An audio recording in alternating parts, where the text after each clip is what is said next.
Yeah, imposter syndrome is real. I battle, believe it or not, with imposter syndrome every day.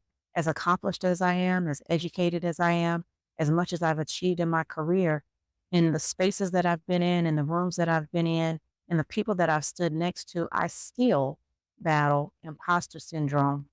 So I learned to give myself grace, and it's okay to not be perfect. Perfection is the enemy of progress, and everything doesn't need to be perfect. I don't need to be perfect. The things I do don't need to be perfect. My deliverables don't have to be perfect. I will always strive to overachieve, to underpromise and overdeliver. That's just the way I'm wired. I will always do that. But that pursuit of perfection is not only the enemy of progress, but it will steal your peace.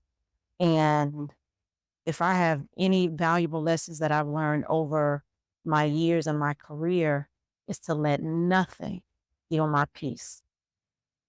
Nothing. I will walk away from any and everything. I've left thousands of dollars on the table multiple times for my peace. Okay. So my peace doesn't have a price. It's priceless. Your peace is priceless. So give yourself grace in life. You will make a mistake. You will fall short. You will disappoint yourself. You may disappoint the people around you. It's okay. It's okay. It happens to us all. It's okay not to be perfect. You belong in the space that you're in.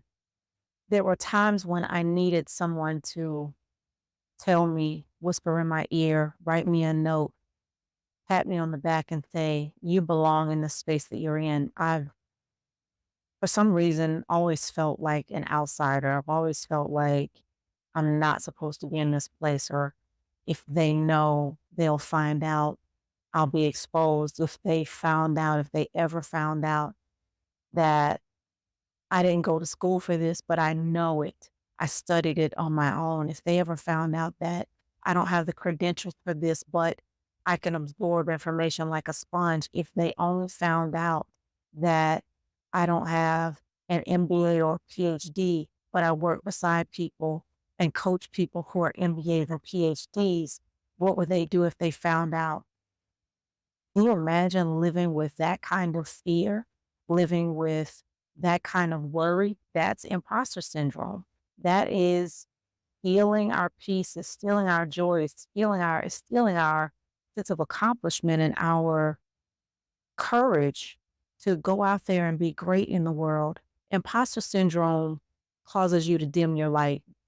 It causes you to try to play small so that you're not noticed. Imposter syndrome is what causes us to move around in the world trying to be invisible, hoping that nobody sees us, hoping that they don't notice us, because if they do, then they might realize that I'm not fill in the blank. That's imposter syndrome. And we don't have to be a victim of imposter syndrome.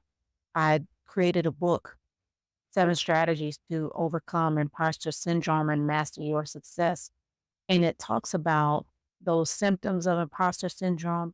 And it gives some very good affirmations that I use constantly. And I still have to use those affirmations to coach myself into my own future and my own elevation.